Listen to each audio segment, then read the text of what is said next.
Hello, hi friends.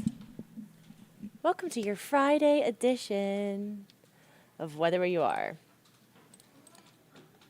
I'm Ella Dorsey. It's the end of the week. It's the end of a very quiet week of weather. It's going to stay quiet this weekend.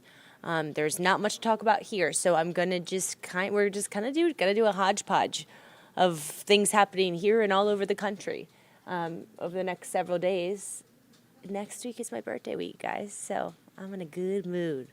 All right, let's talk about the wedge because we talk about the wedge a lot. It impacts us a lot here in Georgia, usually in the fall and spring months, sometimes in the winter. The wedge is when cold air from the northeast gets wedged up against the Appalachian Mountains and it streamlines down into Georgia. It usually happens when there's a high pressure.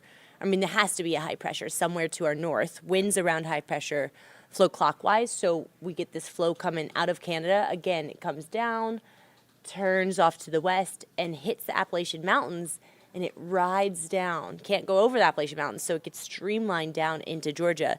It's pretty incredible how much of an impact it can have on temperatures, and we're seeing that today. We see that a lot of times in the winter, and it's like what causes ice storms, and a lot of times we just when the wedge is in place, we bust our temperature forecast because they're really kind of hard to predict. So here's the wedge impacts this afternoon. Lawrenceville, so it's really from northern Gwinnett County up into Lake Lanier, Gainesville, and up in the mountains. Not going to make it out of the 60s, low 70s today. Stronger wedges can impact as far south as like south of Atlanta. LaGrange usually doesn't get touched by the wedge. Most of us still going to be in the upper 70s later on today, though, so the wedge won't really impact most of Metro, but if you live in East Metro, Forsyth County, Gwinnett County, it might be a little cooler for you, certainly Hall County, Jackson County, and up into the mountains. Okay, let's talk about what's going on across the country because the weather's really quiet here. There is a big low-pressure system you can see working its way across the Midwest.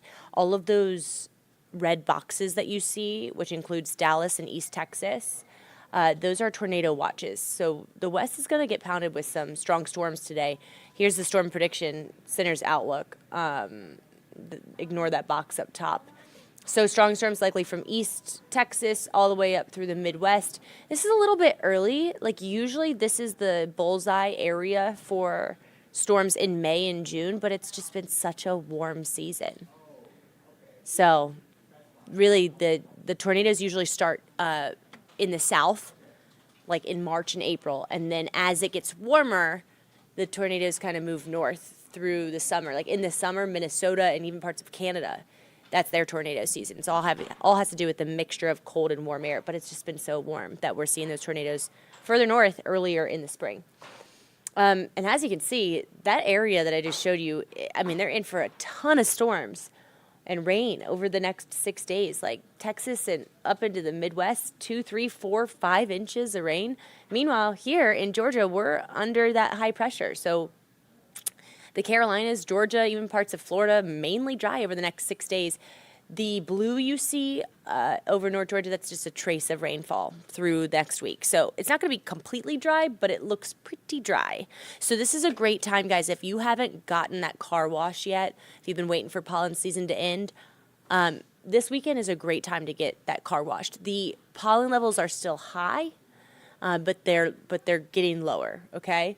And it's really not going to rain much. So we're not going to see much help from Mother Nature again to help wash out the pollen. Only a 20% chance of rain, like a few days out of the next 7 days. I want to talk to you about the pollen count, though. The count today is 229, so it's still considered high. Tree pollen still considered high. But the tree pollen, which is the yellow pollen that gets all over everything, it's much lower than it was a couple weeks ago.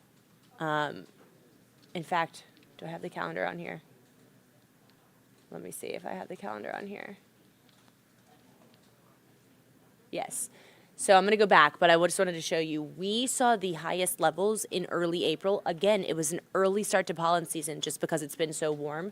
The levels have really decreased every single day over the last week. So you can see all those orange boxes still considered high over the last week, but definitely a lot lower. However, grass pollen is still at moderate levels, and grass pollen is the one that makes you sneeze, just makes you feel a little congested.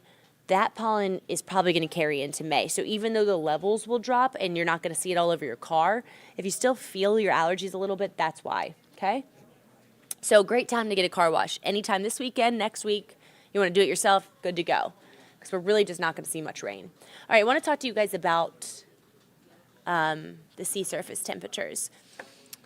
The sea surface temperatures across the world are the warmest that they have ever been, on average, right now. Okay? Like from the Atlantic to the Pacific to the Indian Ocean, the sea surface temperatures are way above average. Yellow that you see is above normal.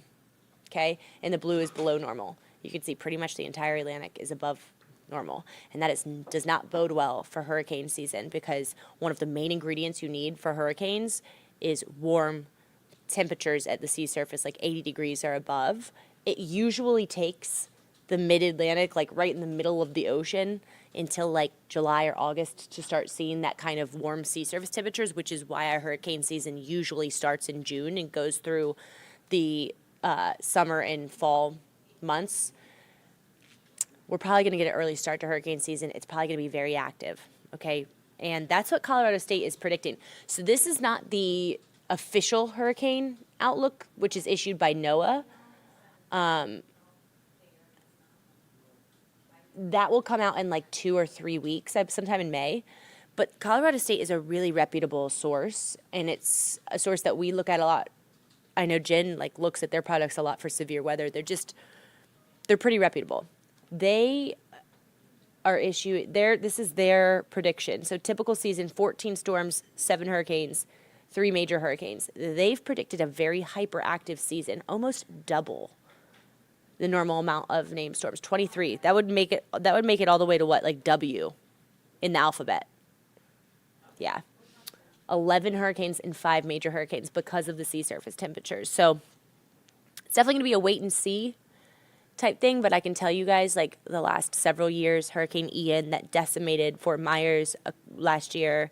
Then we had, the list goes on and on. We had Laura. We had Hurricane Michael. Idalia. Yes, Idalia was in the Gulf. Harvey that crushed Houston.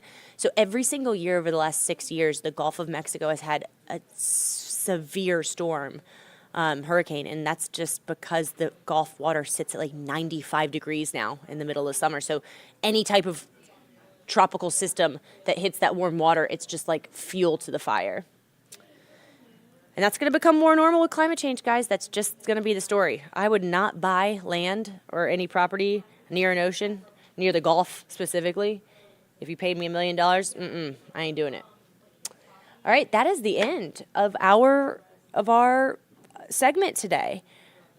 Just because it's just going to be so nice, okay? I didn't want to show you the 7-day forecast because you're going to have to tune in to Jen at noon for that. But it looks really, really great. I will say by the end of next week, we're going to be in the upper 80s. Yeah. So if you like the cooler kind of temperatures outside, enjoy today, tomorrow, Sunday, because we really start that warm up next week. Okay, guys, I'll be back here on Monday. Birthday week next week. I'll be in a good mood all week. Hope you'll have a great day and have a good weekend. Get outside, enjoy the beautiful weather.